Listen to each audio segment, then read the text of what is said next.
সাদির বিপক্ষে সাক্ষী দিয়েছেন? দিছিলাম। কি জন্য সাক্ষী দিয়েছিলেন? আমার ধরে লয়ে গেছে পুলিশ। পুলিশে ধরে নিয়ে কি বলছে?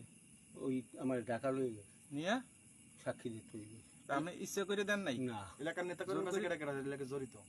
এলাকার নেতা কেডা কেডা তুই কার কার কথা সালিশি করছিস না, না, সাক্ষী না, দিছো? না। হ্যাঁ, তো আপনার সেন্সে কেমন যে আপনি আমার কোনো সেন্সে ওই আইসে গেছে ওই রুহুল আমিন। আপনার কয় টাকা দেওয়া হয়েছে এই বিষয়ে? আমার কোনো টাকা টোকা দেয় তো না। আপনি খালি খালি মিথ্যা সাক্ষী দিয়েছেন? মিথ্যা সাক্ষী কি আমি গাই থেকে দিচ্ছি? কিসের দায় খেয়া ছিল? কিছু আমার দেন মাইজা লাগবে। কারা মারবে? কেডা মারবে তোমারে? নিয়া কাইমুনালে নিয়া। কেরা মারবে? মারি ফেলাবে। পাড়াহাড়ের আছে কেডা কেডা ইতো জড়িত? পাড়াহাড়ের আছে কেডা কেডা ইতো আমি জড়িত? জড়িত কইতে পারি না। না আপনি মিথ্যে কথা কইতে পারবেন না। কোন কেটা কেটা জড়িত ছিল? আপনি রাত্রিতে আমরা পলাইয়া এলাকায় পুলিশ ছাড় দিয়েছে আপনার? তা তুমি এখন এই রাইতে পলাই যাও কা? তোমার পুলিশে ছাড়িয়ে দিছে? আমার বাসা ভাঙচুর করেছে সব লইয়া। হ্যাঁ, বাসা তো ভাঙচুর করবে, তোমার ভাঙচুর করবে। বাসা তো মাংস তোমার লগে একটা নিষ্পাপ মানুষ সাইদি সাহেব কেমন মানুষ ছেলে? আলেম এই সাইদি